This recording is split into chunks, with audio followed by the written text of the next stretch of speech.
Welcome to Unstoppable Faith with Dr. Kazumba Charles.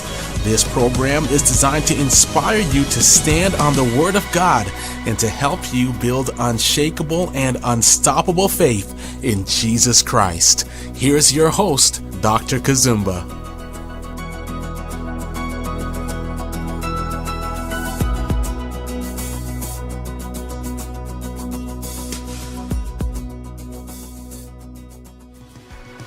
Shalom and welcome to Unstoppable Faith. Thank you so very much for joining us once again this week, wherever you may be watching. On today's program, I have a special guest, author of Unfettered, Imagine a Childlike Faith Beyond the Baggage of Western Culture. That's what we'll be talking about. I'm going to be joined by Pastor Mandy Smith, she's all the way in Australia. So there it is like 3 a.m. We're going to get started right now. Stay tuned and we'll be right back with Pastor Mandy Smith. We think that our job is to tell people answers. If we understand that God is a system or a doctrine, then of course it's our job to hand people a tract or a doctrinal statement. But if instead it's our job to help people see what it looks like to follow God, then we need to let ourselves be seen in process. When I talk about vulnerability, I'm not just talking about saying things that are hard to reveal about ourselves, but the whole experience of being vulnerable, not just feeling vulnerable, about the human experience of living in skin and getting old and forgetting things and not always having answers and getting tired, just the whole limitation of humanity. If we have to confess to our limitations as pastors, then we just don't want to go there. As human beings, there's this trying to keep up a strong appearance, trying to always look on top of things, and people are following us and we want to give them something to follow. And that's what a lot of my wrestling was over. Are people following me, or are people watching how I follow someone else? And so that's, I think, one of the biggest challenges. And so if we can figure that out, somehow we become a little more comfortable with showing behind the scenes of what it looks like to follow God, as opposed to being the strong one that people are putting all their hope in.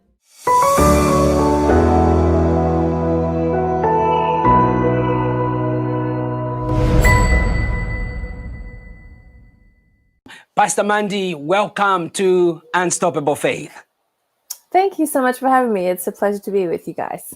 I know it's too early there in Australia, but we say thank you so very much for joining us here in Canada on Unstoppable Faith, and we look forward to what you have to share. Oh, well, I'm happy to be with you. It's great. I was going through your book last night and I love it. I totally love it. Imagining a Childlike Faith Beyond the Baggage of Western Culture. This is a very big topic. So I'm going to start with this question here. In your book, Unfettered, you write that Western culture is in a tailspin and Christian faith is entangled in it. We do kingdom things in empire ways. Western approaches to faith leaves us feeling depressed, doubting, anxious, and burnt out. We know something is wrong with the way we do faith and church in the West, but we are so steeped in it that we don't know where to begin to break the old habits. This is a very interesting and a very powerful observation that is in your book here. Could you please talk to us about this? Yes, absolutely. So I am in a lot of conversations with Christian friends in the West, whether it's in Europe or North America or in Australia or New Zealand or wherever, talking about all of the challenges of Western Christianity. And I think that we often talk about it as if it's outside of us. But I think it's also important for us to think about just some postures that we have taken on from Western culture, which are not actually a part of the Christian way of doing things. And so it's good for us to almost do a kind of detox of our own cultural baggage that we're bringing into Christian faith. And so there are two main things that I point out in the beginning of the book.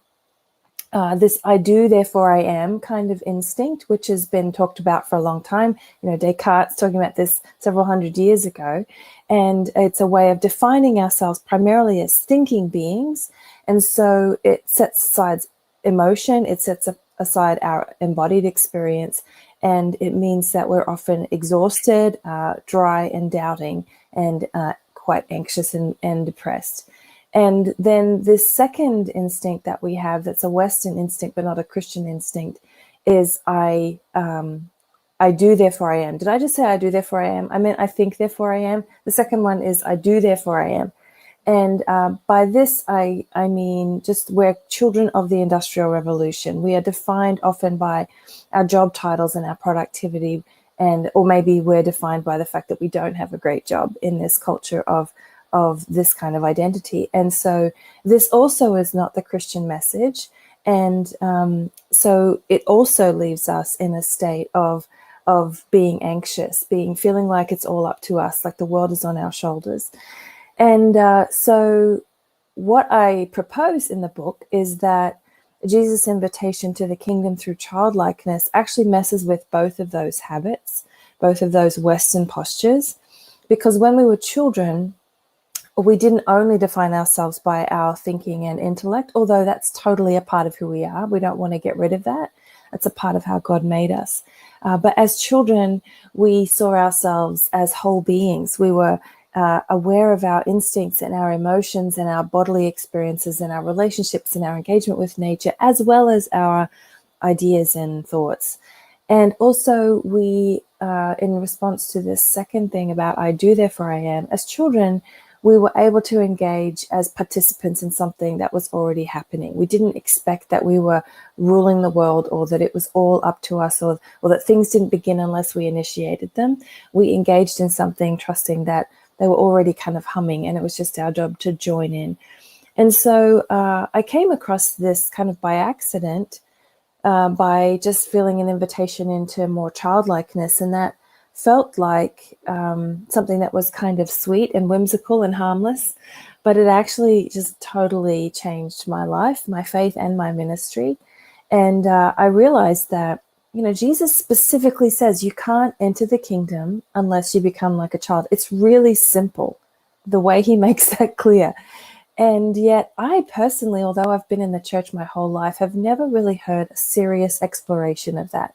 I found in all of my research, I was asking all kinds of people who know a lot more than I do about books or resources that discuss a theology of childlikeness. And I came across one that I could find among all those conversations by Hans Urs von Balthasar, who does a beautiful exploration of a theology of childlikeness. Why on earth does Jesus say we can't enter the kingdom unless we become like children? And so I decided, well, I wanted to explore this since I wasn't finding much help when I was looking for it out there in the world. And I think oftentimes it reveals how little we regard children, how much we dismiss them, and how much we think they're just kind of annoying or uncontrolled or just cute. And I think we often summarize this invitation into childlikeness simply as whimsy and wonder. And it's certainly those things. But I believe it's so much more than those things. When we were children, we were courageous. When we were children, we were honest. When we were children, we were just really present and engaged and aware of what was going on in us and around us. We were really available. And so there are so many ways in which that reminds me of the kind of people that Jesus wants us to be, even though we're in grown-up bodies now. And it's surprisingly scary and challenging. It's taken me a lot of courage to say yes to this in a world that doesn't really regard those things. And at the same time, it's really transformed my life. And so I couldn't keep it to myself. And so that's where the book came from. That is really powerful explanation. Now, let's go to this question here. You also write on topics such as rest, receive, and respond. Let's begin with rest. Can you talk to that with us? Yeah. Oh, I'd love to. So I compare the world's habit or the world's yoke in comparison to Jesus' yoke The world's yoke says, respond, respond, respond. Question, respond. Problem, respond. Jesus' yoke says, rest, receive from me, and then respond. So we still have a response. So the rest part came for me when I was on sabbatical. This whole story begins on a sabbatical. And so I had 8 weeks, really nothing to do. And I asked the Lord, what am I supposed to do with this time? My kids and my husband are still doing their thing and at school and work. And I really felt the Lord invite me to just be like a child for those 8 weeks and listen to my instincts and wear what I like and eat what I like and sleep when I want and trust, not just for the sake of hedonism, but to trust that in that God was delighted in me, even though I wasn't accomplishing anything. And I could just be present and aware. And in the beginning, that sounded too good to be true. But I have to be honest with you, it was surprisingly difficult and surprisingly scary.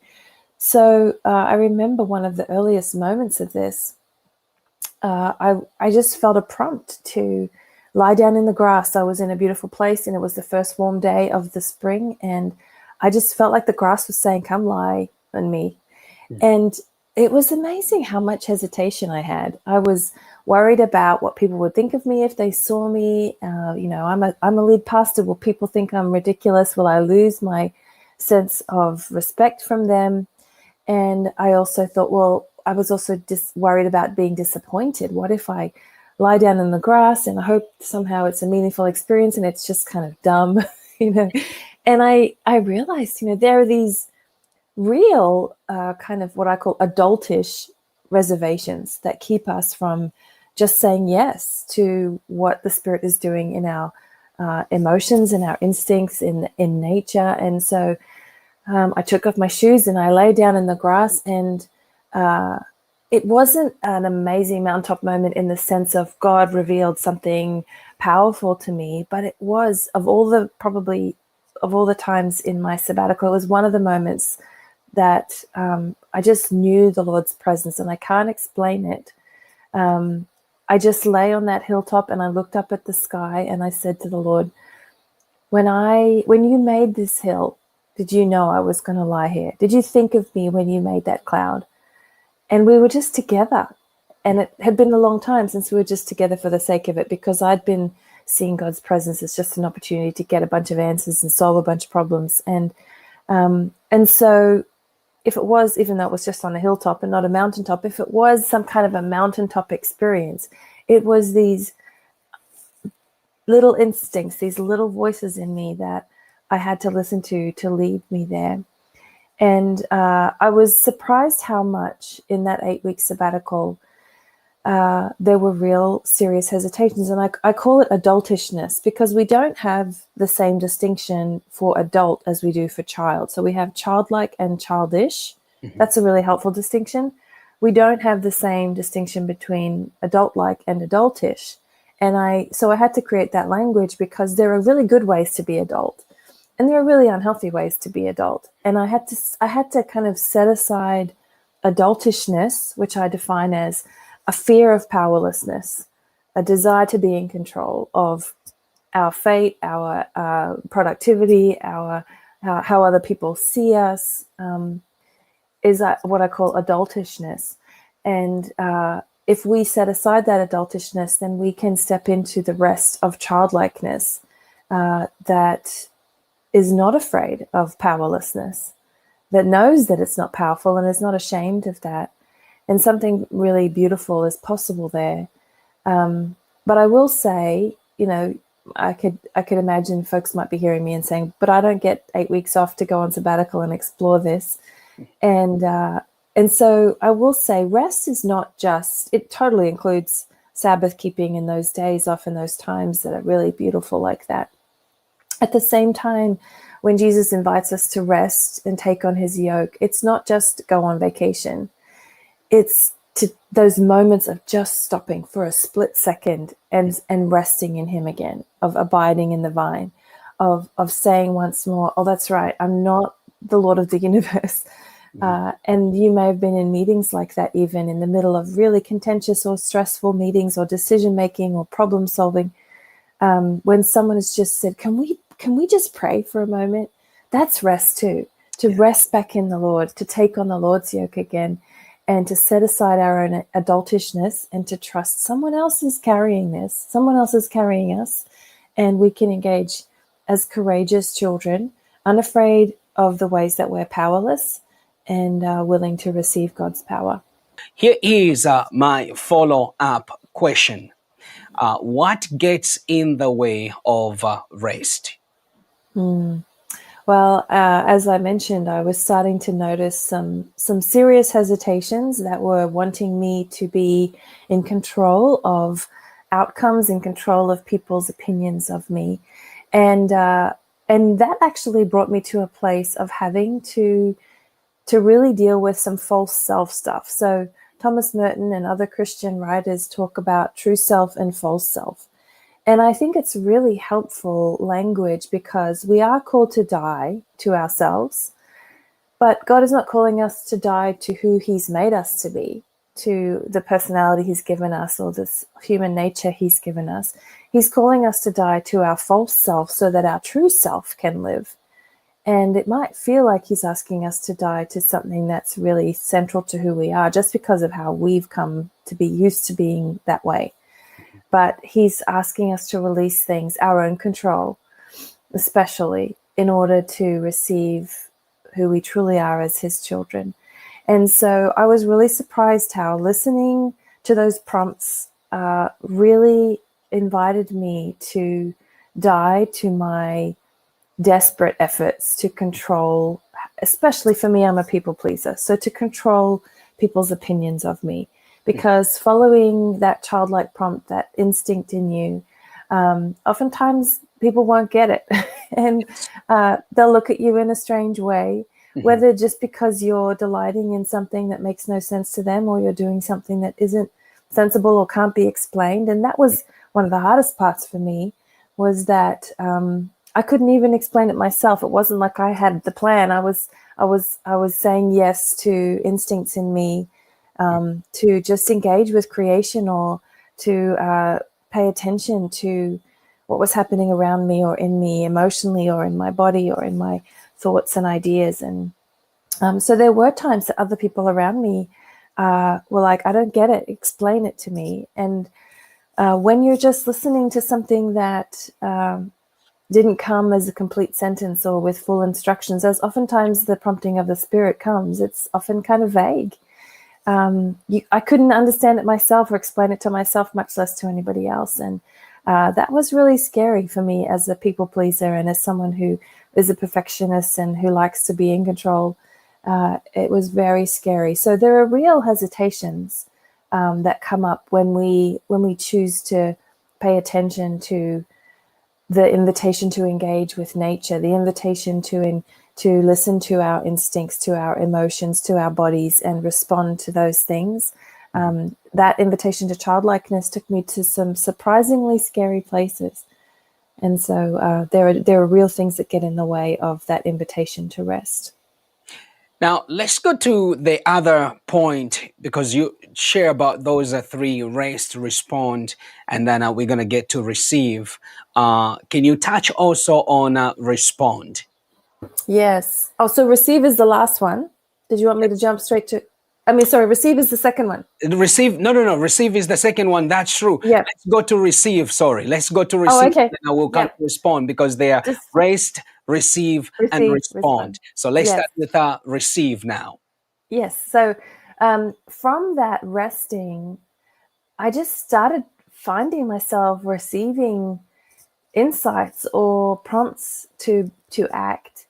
And so I came to see that when we rest from our own control, when we set aside the world's yoke, then we are available to something that is just at work in the world. The Spirit of the Lord is able to just tap us into the source of all creativity, of all ideas, of all energy, and of all hope and imagination. And so there's a kind of emptying that I realized was happening. And this is a scriptural concept.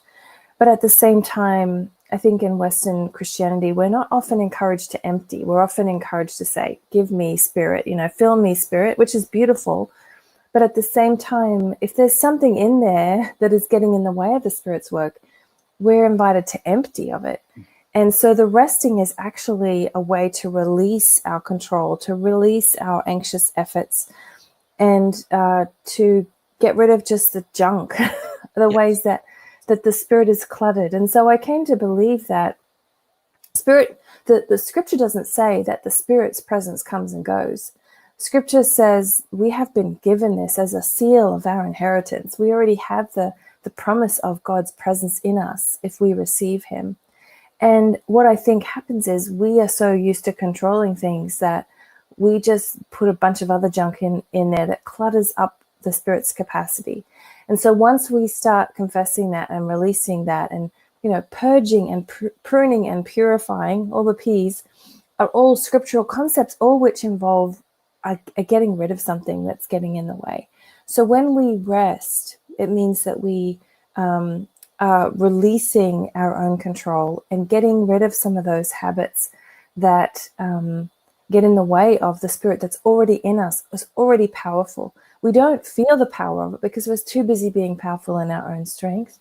And so when we step into that childlikeness that is unafraid of the ways that we are as ordinary humans, small and limited in our power, then there is a power available to us. And so I found that every time I rested, there was something available. And it wasn't always the thing I was wanting. It wasn't necessarily the answer to the question that I was asking right away. But sometimes it was just a new way of seeing the situation or a new way of seeing myself. Sometimes it was a prompt, write an email to this person or call that person or give away this thing or step into this kind of obedience. And so I came to see that in resting from our own power, we are tapping back into that vine. It reminds me of that abiding in the vine passage. And so I almost imagine that sap is able to just course through our veins, that we are just connected to the source of all life, the source of all flourishing. And while we have to set aside our agendas of what we hope to receive from it, I believe that we always receive something when we remember to abide back in that vine again. And fruit is possible then from that place if we're willing to be obedient to that invitation to receive. Fruit is possible when we abide in the vine, which is Jesus Christ. That's a very powerful point. Now, let's go to respond, because you follow up with respond. Can you share with us? No, before I go there, actually, I want to do a follow-up question, because people are like, okay, I want to receive, but you've written in your book about things that, stands or makes us not receive. So here's my question to you. What doesn't get in the way of receiving? Right. So in the book, in between these rest, receive, respond chapters, I often talk about the ways that things get in the way of rest if we can't set aside our power. And there are also things that get in the way of responding. But I put this chapter that says what doesn't get in the way of receiving, just to kind of balance it out. But it's a very brief chapter because I've found that when we rest well, not to make it a performance thing, because that's not the point, and that's the opposite of the point. But when we do rest well, and just so you know, this is a constant wrestling. This is a constant emptying. It's not like it's a once and done kind of a thing. Every single morning, I wake up with those habits of Western culture again that just make me want to jump in and run the world again. So every morning I walk and I empty and I say to the Lord, here's what I'm anxious about. Here's how I'm trying to control my kids. Here's how I'm trying to control my ministry. Here's how I'm trying to control the world. And that emptying always allows us to receive.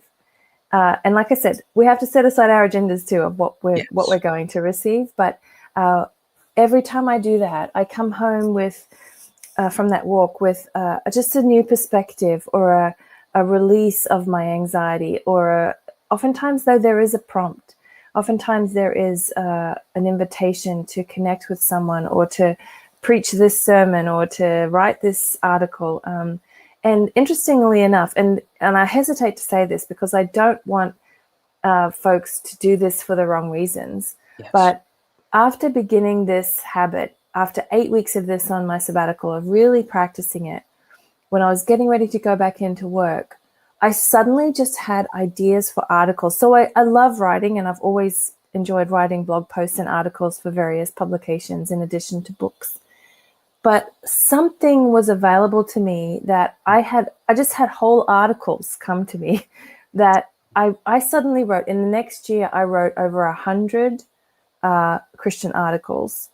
Not because I set that goal, not because I was striving in my own strength, but because when I was walking or praying or actually probably trying to write a sermon or trying to do something else to check off my list, suddenly there was an article that I just was burning in me that I needed to write. And those articles actually then often, some of them became a part of the preparation of this book.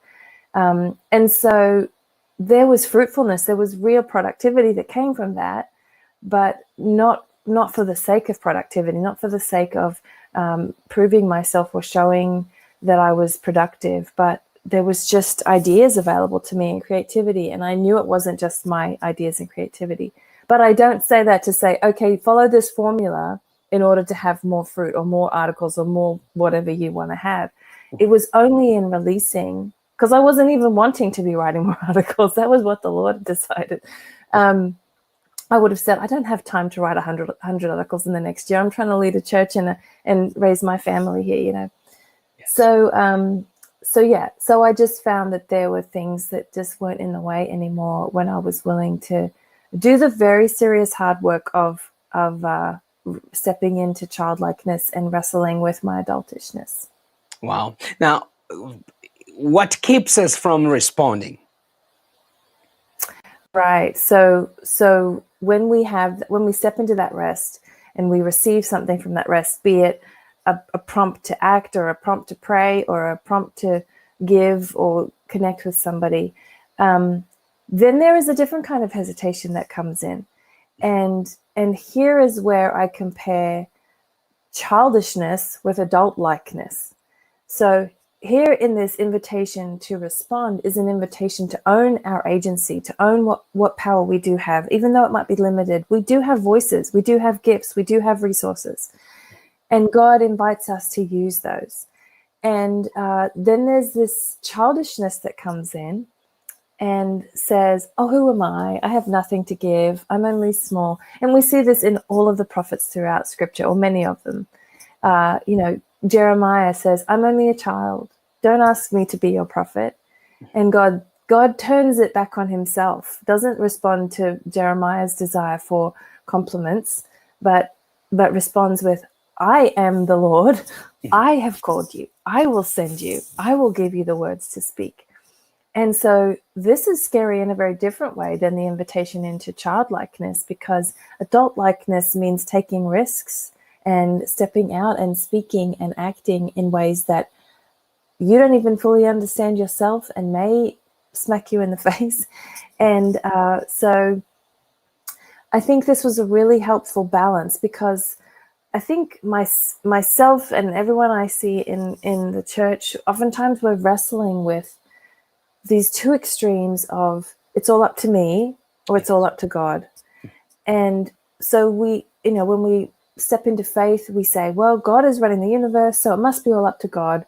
And so then that leads to a kind of passivity. But then we think, okay, but God's inviting us to do something and join the mission. And so then it must be all up to me.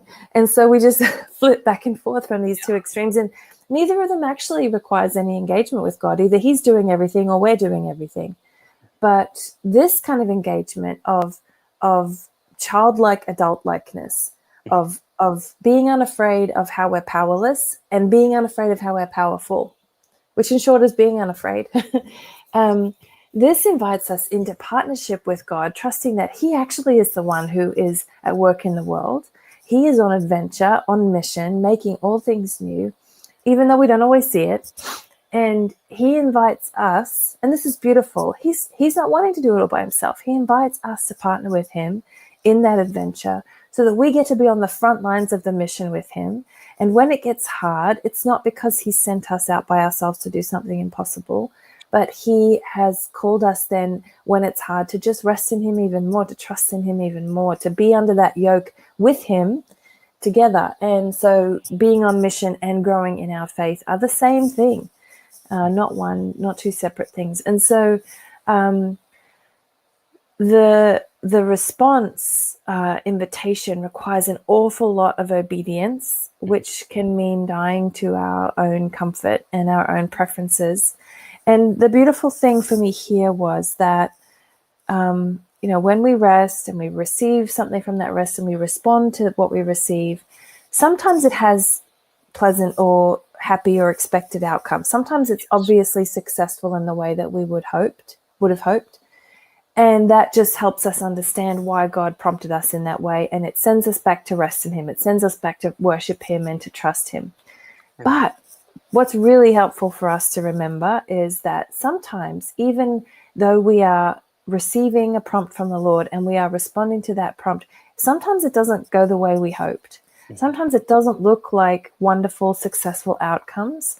And as a Protestant, I don't think I'd really wrestled that much with the suffering of Jesus. This was the time when it was really helpful for me to be in Catholic contexts and to see how they find solidarity in Jesus on the cross. We don't have Jesus on the cross in my Protestant context, but he in Catholic contexts is on the cross everywhere. Yes. And when we are living a kind of comfortable life, that can be really uncomfortable to be presented with his suffering. But when we're in suffering, and it helped me understand the place of Christians around the world who aren't as privileged as I am, who live in poverty or persecution.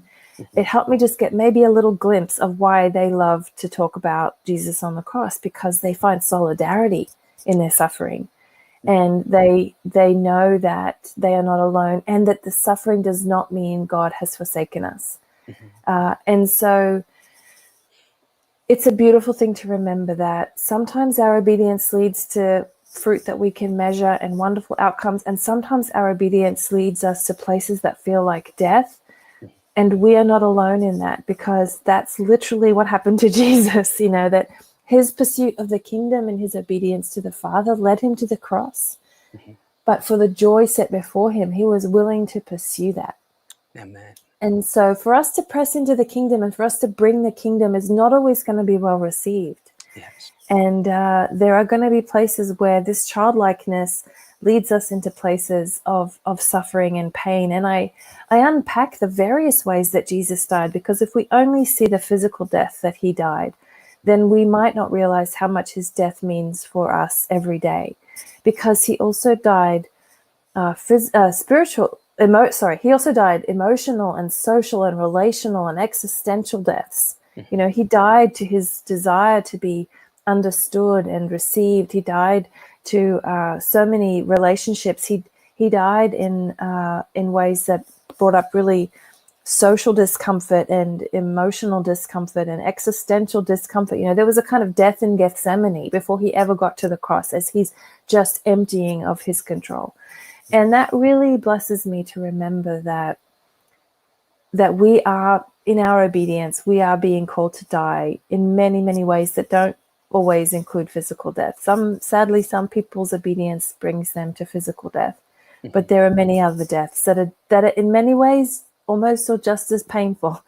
There's a reason why people often say that they'd rather die than be in public speaking situations. There's social, relational elements there that also are about part of how we live and how we define ourselves and identify as creatures. That's not just physical beings and physical death. And so when we respond, it does take a lot of courage to be childlike and to be adult-like, and to set aside childishness, to set aside our passivity, and that's really helpful for me, because sometimes it's easy to think, well, if I just don't do anything, then I can't sin. But there are sins of omission too, sins of not obeying, sins of being quiet when we're supposed to speak up, and it's really risky. We might get it wrong, but we are called to respond out of the rest. I like just the concept of rest, receive, and respond. And as you were sharing about respond, a picture of David came into into my mind. The Bible says that he danced like never Mm, before. He went into this childlike. I have a 3-year-old. My mm, number four. My number four son is a 3-year-old. He doesn't care how he dance. He goes, he does dance, and we're laughing louder, but he responds to the tune or the soundtrack of the music unashamedly. He's not scared who is there. And as you were sharing about responding, David came into the I picture. love that. The Bible says he danced like never before. Obviously, they were thinking, this guy is crazy. Why is he dancing like that? But Hmm. he put on that theology of childlikeness that you talk Mm, about. I I love love that. that. Now, Yeah. as we begin to wind up this program here, can you just give us a quick summary of rest, receive, respond? Because most of us operate the other way around. We respond, then we try to receive, then we try to rest, and we never find rest. So, can you Mm. just give us a summary of that? Yes, absolutely. So I think some of the hardest work is in resting in a culture that is so productive and so driven, and it. I don't want to disregard or just be flippant about the real wrestling that happens when we're invited into rest, and the real ways that people around us might think we're lazy or useless, or our boss might might have a problem with us or something. So I want to acknowledge that yes, there are things we have to do. What do we do though with the time that is ours to decide? So just begin with that time. And sometimes we're just so much in the habit of always going, of just respond, that even when we do have a time to stop, then we don't do that. But I would like to invite your viewers to begin by being willing to be interrupted. So there are moments, and this is one thing we were good at. This is what's helpful to remember. We were good at this when we were kids. It's not a totally new thing. We just have to remember these old habits. But to be willing to be interrupted means, if you're working and a bird lands on your windowsill and taps on the window and looks right at you, will you stop and just be in that moment and enjoy God's creation for just a minute? It doesn't have to take half an hour or all day. When there's a feeling bubbling up in you, or an instinct in you, or something you experience with your senses, are you willing to just be interrupted as you were as a child? We drove our parents crazy when we couldn't walk in a straight line on the way to school because we had to stop for every caterpillar.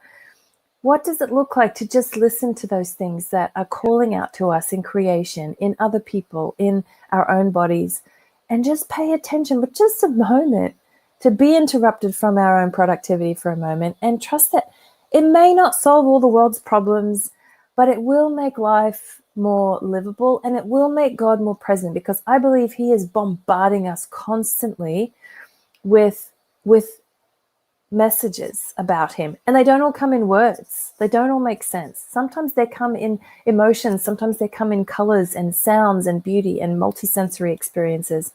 Are we willing to be open to that? We feel like God isn't speaking to us because we're only willing to receive him with our minds and with words.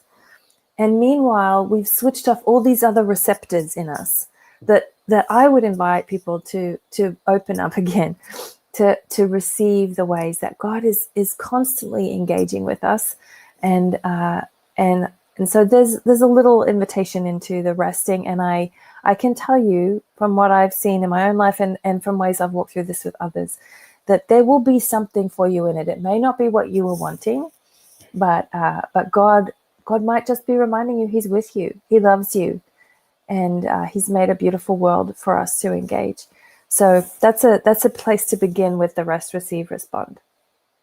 If you're just joining us here on Unstoppable Faith, we're almost coming to an end of this program. I have the privilege and an honor of hosting Mandy Smith. She's a pastor right now in Australia, coming to us live from Australia. She has written this powerful book, Unfettered. I want you to get this book. It talks about imagining a childlike faith beyond the baggage of Western culture.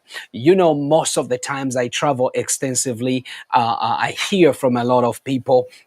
Most of us in the church today, and I'm saying this, are bent out.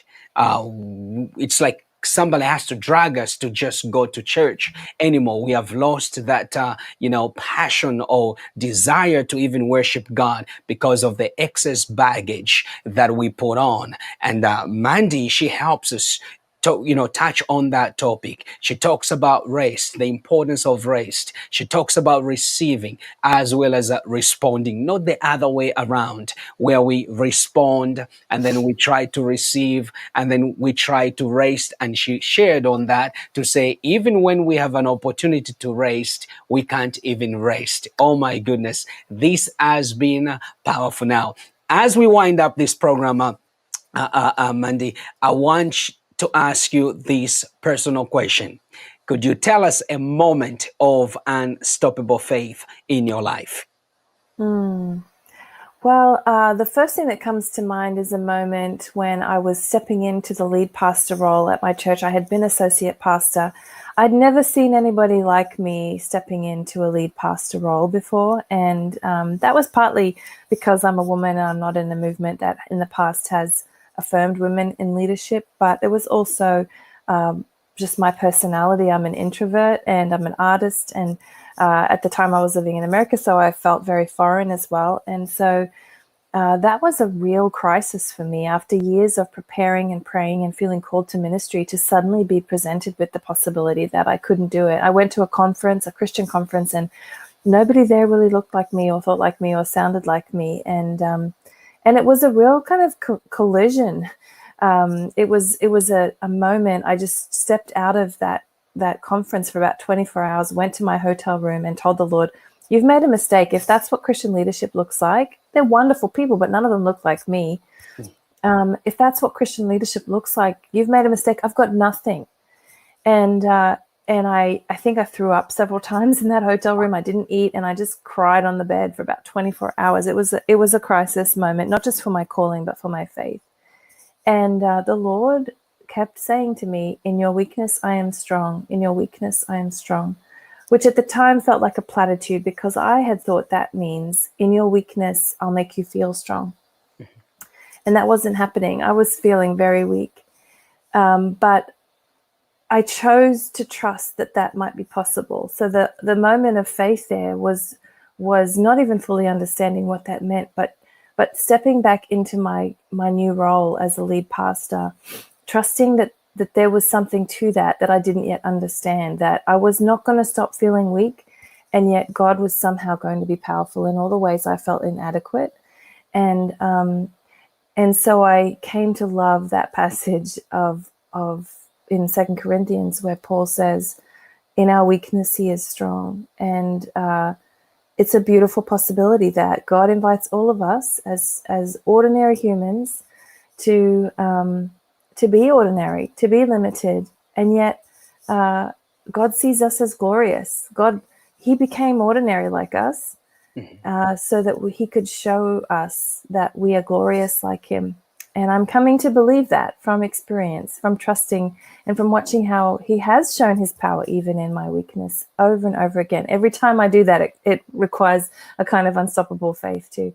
And that story is actually one I tell in my previous book, which is called The Vulnerable Pastor. If you're interested in exploring that, or if maybe you're having that kind of anxiety as well about being called into leadership in some way, it's a really great way to explore that moment of unstoppable faith too. But that probably was a really life-defining moment for me. Wow. Next time, I know I looked at your book, The Vulnerable Pastor. Probably, we'll work out a schedule here where you can come and share on that. It's a powerful, powerful book. I'd love that. So we're going to do that. So now here, before we go, where can the people go to connect with you, as well as go to buy this copy of the book? Yes, I'd love that. So the book is available anywhere you buy books. I try to promote my favorite independent Christian bookstore, which is called Hearts and Minds Books, in Philadelphia or Pennsylvania somewhere. And then, other bookstores that you usually use are carrying it as well. And all of those links are available on my website. My website is called thewayistheway.org, because the way we do things is a part of what we're doing, and we should be doing kingdom things in kingdom ways. So thewayistheway.org is a place to find my other writings and more information about me, and links to various places where Unfettered is being sold. And you can see it right on your screen there. Pastor Mandy Smith, thank you so very much for coming on Unstoppable Faith. Yeah, so it's been so great to have me. Thank you. Until then, God bless you. Shalom, shalom. Faith is the currency of the kingdom of God. Thank you for tuning in to Unstoppable Faith with Dr. Kazumba Charles. If this program has been a blessing to you, write to us at life@kazumbacharles.com and share your testimony.